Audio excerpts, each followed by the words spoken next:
Many people need a loan at some point in their life, but some might have hindrances like poor credit or other things that may affect their ability to get a formal loan, which can put people in a sticky situation, asking to borrow money from a family member or friend.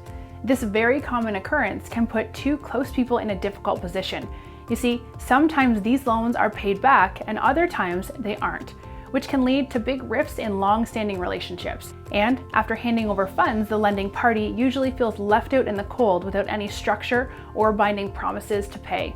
But there is something that can help preserve familial relations and ensure that money eventually flows back to the lender. Family loan agreements.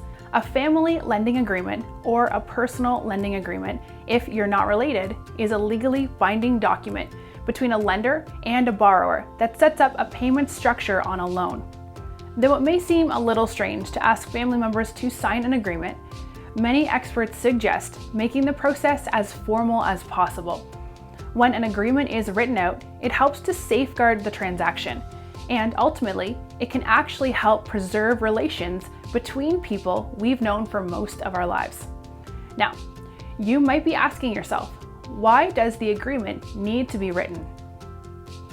A lot of loan agreements have to be put into writing to be enforceable, but even if the kind of loan you're thinking about doesn't necessarily have to be put into writing, a paper and ink agreement is better than a verbal promise almost every time.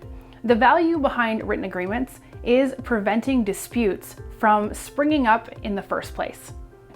Family or personal lending agreements should all contain a minimum of the following: the amount of the loan, the date, the parties involved, the loan term, the manner of payment, installments or another method, interest if charged, rules for missed or late payments, witnesses, and signatures. Let's briefly dive into charging interest, which is a hot debate when lending money to family or friends.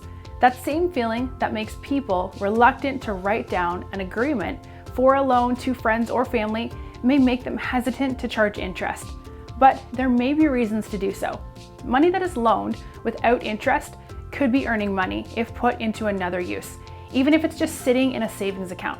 For that reason, authorities are skeptical of interest-free loans, and if a loan is interest-free and over $14,000, the Internal Revenue Service will consider it a gift, which means that the lender will have to pay taxes as if interest has been charged.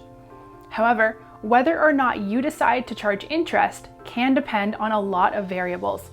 Consider things like the length of the loan, the amount of the loan, and how much before making your decision. We're eForms, the biggest online database of legal documents. Access official, legally binding loan agreements for family, friends, and more at the link below. And don't forget to subscribe for more weekly videos.